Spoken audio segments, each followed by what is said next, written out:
What is up, everyone? Welcome back to another video today, and in this video we are at Des Moines International Airport for the 20th airport update for the month of June 2022. So filming this on a Tuesday. I would normally film this on the weekend before or on like a Monday, but considering the circumstances I had yesterday, which since you know I'm from Sioux Falls, you probably have a good idea of what happened.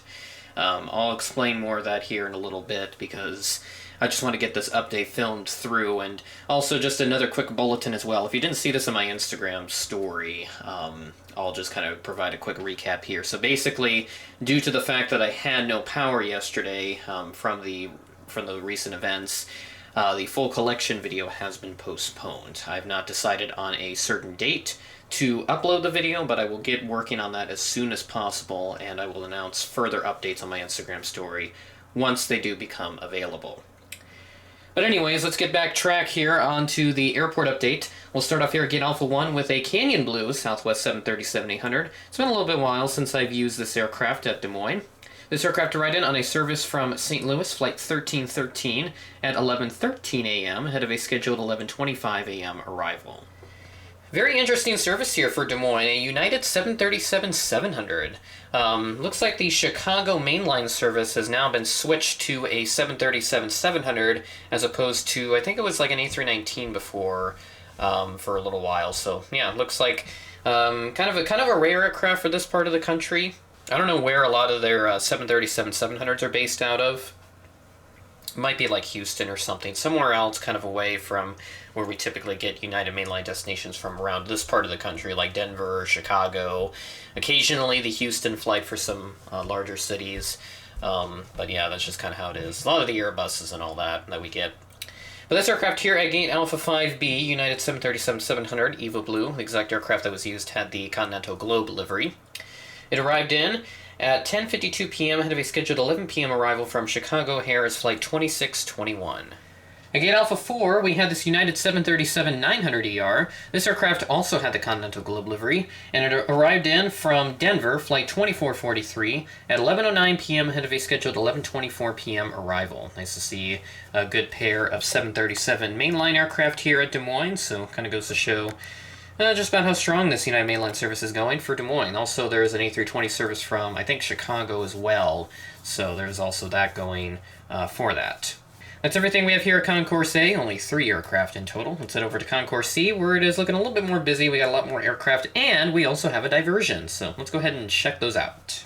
These aircraft are parked a little bit too close to each other, as you can see that Delta Connection aircraft down there at the bottom. But let's start up here with the Delta mainline aircraft. Scheduled service from Atlanta at Gate Charlie 2, this Delta 717-200, arrived in as Flight 2956 at 10:27 a.m. ahead of a scheduled 10:50 a.m. arrival. This aircraft, I swear, it never changes gates. Every time I have something here at Charlie 2, it's always a 717 now. It used to be CRG 900 for a little while, but now 717 has now become the dominant aircraft for Gate Charlie 2. You have to forgive me for the terminal blocking the way for some of these aircraft, so it's a bit crowded back over here with my Sioux Falls Airport table also in the way.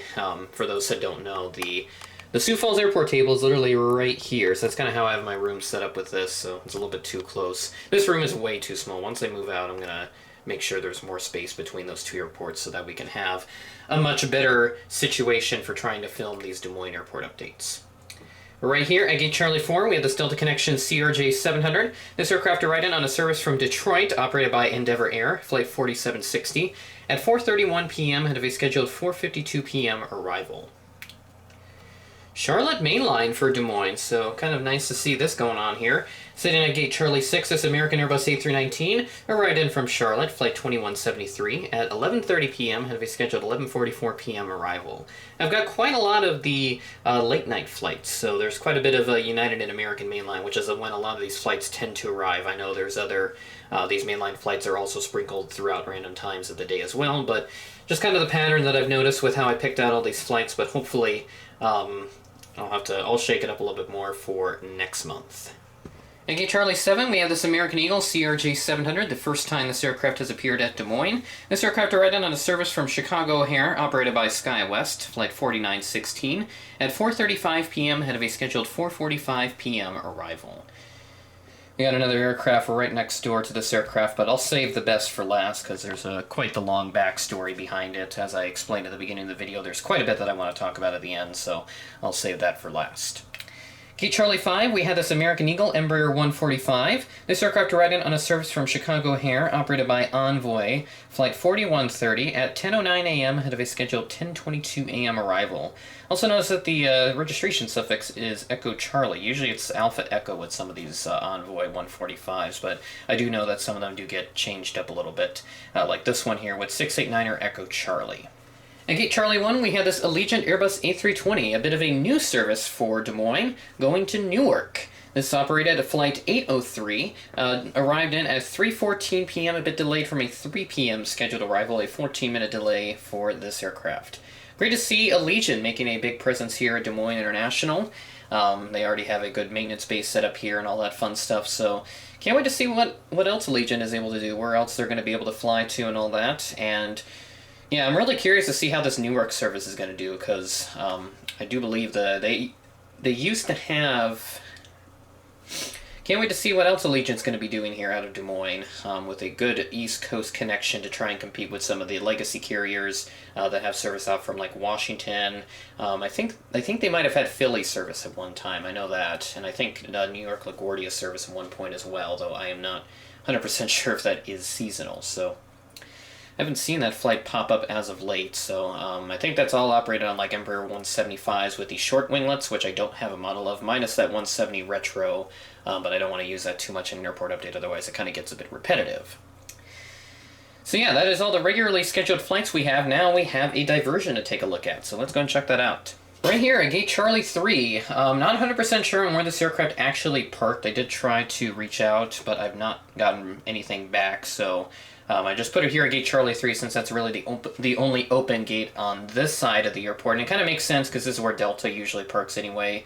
You can see the 717 and CRJ 700 tails there on the other side of Concourse C. We have this Delta Airbus A319.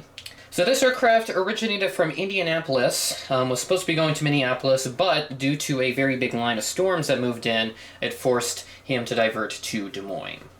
This aircraft number 349er November Bravo, Airbus A319.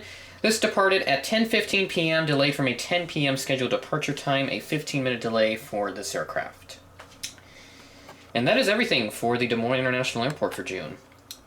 So yeah, now I kind of want to talk about a lot of things that happened over the course of the last couple of days. So, all started at about Sunday night, very late Sunday night into Monday morning. Sioux Falls was hit directly with a pretty nasty line of severe thunderstorms. Also prompted a tornado warning for parts of Sioux Falls. I believe the southeastern part of town was put under tornado warning, and that prompted the entire tornado sirens all across Sioux Falls to be activated. So with the May 12th system that we had, it was all a big wind event. They did not activate the sirens, but I heard they got some complaints about it, so looks like they did blow the sirens, but they did wait quite a while after the tornado warning was issued. I think it was like anywhere between 5 to 10 minutes after the tornado warning was issued by the National Weather Service. So of course, ended up sheltering in the basement, which is where I usually occupy anyway, but it's more scary when you don't have power and the only thing you can hear is the rain and the wind hitting the side of your home.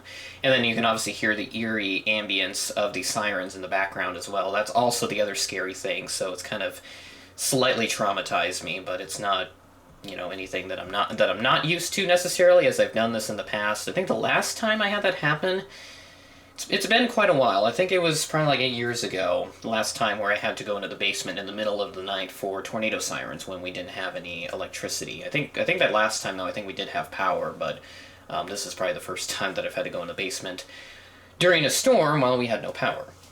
So pretty much all day yesterday on Monday, May 30th, we did not have power, so I was not able to get this airport update set up at the very least. We did have a generator, which we did run off of, but it was not considered necessary for us to have this stuff be powered so that I could make content. Our main focus was just to kind of get through the day, just try to fight through it. and just try to survive through it. So we did have an additional batch of storms come in. I think the first round was at about 2 p.m. We did have a big line of storms come in. The initial system missed us to our west. There were tornado warnings with that. And then we also had another system that developed southwest of us. Broad area of rotation was detected, but thankfully it was not given a tornado warning, even after it moved over Sioux Falls. The sirens were not activated for that. I did end up going to the basement myself because I was a bit scared that there was actually going to be a tornado. But thankfully, as far as I know, there was not, at least anywhere within the Sioux Falls area or within a good radius of it. System continued eastward, heading off into Minnesota. And eventually, by about I think I want to say like 7 or 8 o'clock last night, that's when the storms hit Minneapolis, and that's what prompted the Delta A319 to divert. I think I pointed to the American Eagle number 145, but the Delta A319 is right there.